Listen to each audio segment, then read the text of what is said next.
Welcome to math classes. आज हम लोग दो क्वेश्चन को देखेंगे जो कि पॉलिटेक्निक एंट्रेंस एग्जाम में पूछा गया है। लास्ट ईयर में ही पूछा गया है दोनों क्वेश्चन। धन्यवाद। चलिए इस प्रश्न को शुरू करते हैं। क्वेश्चन हमारा ऐसे है, नंबर 42 है, y x से 7 वर्ष बड़ा है और 15 वर्ष पूर्व x की आयु 3/4 गुनी थी, तो x की वर्तमान आयु क्या है। इसमें एक और प्रश्न बन सकता है, y की वर्तमान आयु क्या है। तो हम दोनों निकालेंगे, x की ही निकालेंगे और y का भी निकालेंगे। तो चलिए हम वीडियो स्टार्ट करते हैं। सबसे पहले इसमें मानना नहीं है क्योंकि x और y दोनों का उम्र दिया हुआ है, केवल इस वैल्यू को हमें बोल रहा है। y जो है x से 7 वर्ष बड़ा है, यानी हमारा पहला समीकरण बन रहा है y minus x equal to 7। ये पहला समीकरण हो गया। दूसरा समीकरण पर हम देखें, 15 वर्ष पूर्व, यानी जब भी पूर्व कहे तो वह संख्या दोनों के उम्रों से घटाया जाता है। तो इस तरह से समीकरण बनेगा, 15 वर्ष पूर्व दोनों के आयु में जो संबंध है, तो दोनों में से हम 15 घटा लिए। देखिए y में से भी 15 हम घटाए हैं, यहाँ y से भी और x से भी 15 घटाए हैं, और दोनों में जो संबंध है और y जो है x का 3/x जो है y का 3/4 गुना है। तो कंडीशन, अब क्रॉस मल्टीप्लाई कर दीजिए 4 से, इस तरह से कीजिए, 3 से y माइनस 15 में और 4 से x माइनस 15 में।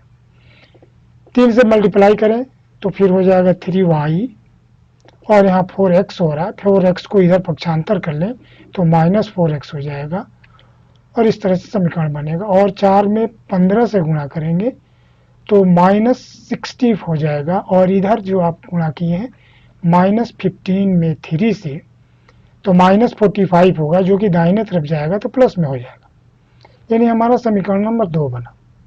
अब जरा समीकरण नंबर 1 को देखें, y minus x equal to 7, और दूसरा नंबर समीकरण में दिया 3y minus 4x is equal to, अब घटाएंगे तो आएगा आपको माइनस 15।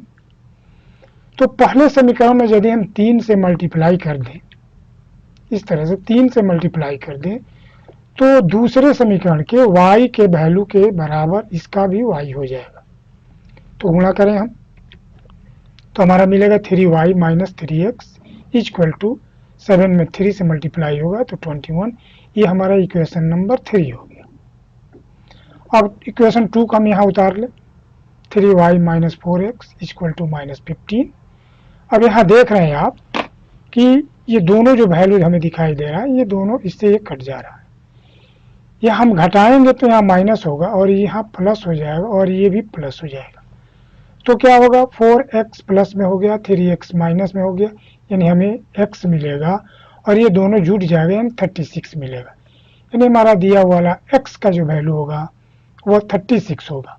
क्योंकि हमारे क्वेश्चन में देखिए x की वर्तमान आयु को ही पूछा है, इसलिए हमारा आंसर तो निकल चुका है, x इक्वल टू 36, यानी क्वेश्चन में आपका ए जो है सही है। लेकिन कहीं मान लीजिए बाय द वे इसमें पूछ देता कि y का उम्र क्या है, तो चलिए फिर हम इसको आगे बढ़ते हैं, y का हम उम्र निकालेंगे।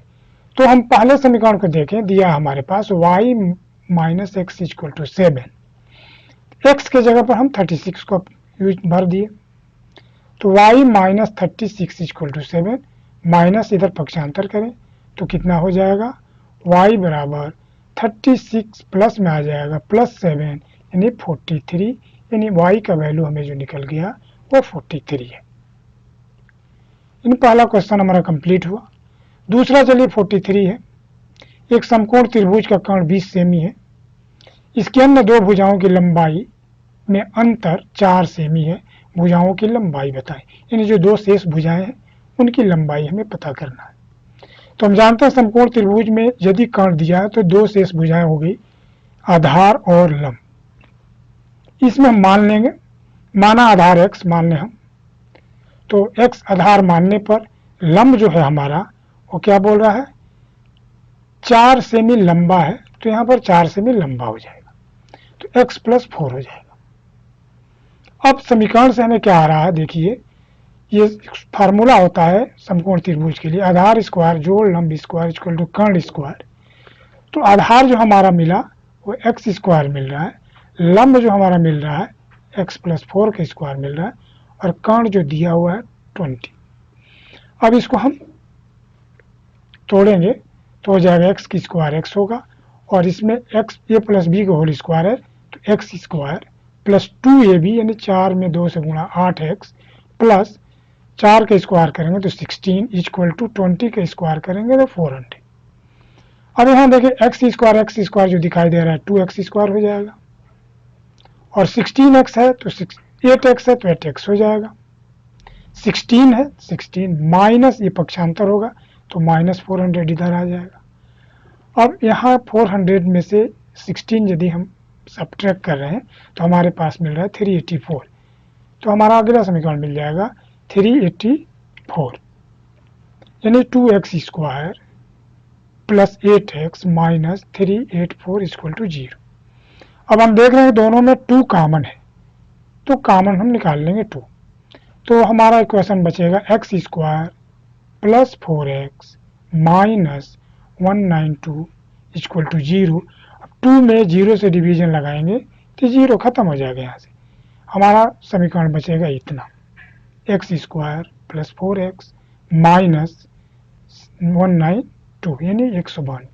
अब हमें 192 का ऐसे दो भागों में बांटना, चूंकि देखिए इसके आगे माइनस है तो जो मिडिल पद आना चाहिए वो इन दोनों के गुणनखंड जो होगा उसको घटाने पर आना चाहिए। दो पार्ट में यदि हम गुणनखंड इसको तोड़ें तो घटाने पर 4 मिलना चाहिए, जोड़ने पर नहीं, ये ध्यान दीजिएगा क्योंकि यहाँ माइनस आ गया है। तो यदि हम इसको दो हिस्सा में तोड़ेंगे तो हमें मिलेगा 16 में यदि हम 12 से मल्टीप्लाई कर दें तो हमारे पास मिल जाएगा 192, और 16 में से 12 घटाएंगे तो हमें मिलेगा 4, यानी हमारा समीकरण बैठ जा रहा है। तो हम इसको ऐसे तोड़ देंगे 16 माइनस 12। अब ये दोनों एक ब्रैकेट में ले लेंगे एक्स स्क्वायर प्लस 16x, और ये दोनों एक ब्रैकेट में लेंगे और दोनों के आगे माइनस है तो माइनस कॉमन हो जाएगा, तो 12x प्लस 192 हमारा हो जाएगा। इस तरह से हमारा समीकरण बनेगा x square plus 16x minus 12x plus 192 equal to 0। अब इसमें x कॉमन निकालेंगे, इसमें 12 कॉमन निकालेंगे, दूसरे में x 12 कॉमन निकालें तो x प्लस 16 माइनस 12 कॉमन निकाले तो x प्लस 16 हो गया। अब x प्लस 16 एक में और एक हो जाएगा x माइनस 12 इक्वल टू 0। चूंकि दोनों का है वैल्यू 0 है इसलिए हम लिख सकते हैं x plus 16 equal to 0 and x minus 12 equal to 0। दोनों को पक्षांतर करेंगे तो x इक्वल टू मिलेगा माइनस 16 और दूसरा मिलेगा x इक्वल टू 12। तो माइनस 16 चूंकि रेखा की लंबाई नहीं हो सकती है, आधार की लंबाई नहीं सकती है, इसलिए असंभव हो जाएगा, यानी हमारा आधार जो मिला वो 12 मिला, 16 नहीं मिला, केवल 12 मिला है यहाँ। और इसलिए लंब हमें जो निकालेंगे तो हमारा समीकरण दे रहा है x प्लस 4 इन 12 में 4 जोड़िए 16, यानी हमारे लंब की लंबाई 16 होगी। धन्यवाद। यदि वीडियो अच्छी लगी तो कृपया लाइक और शेयर करें।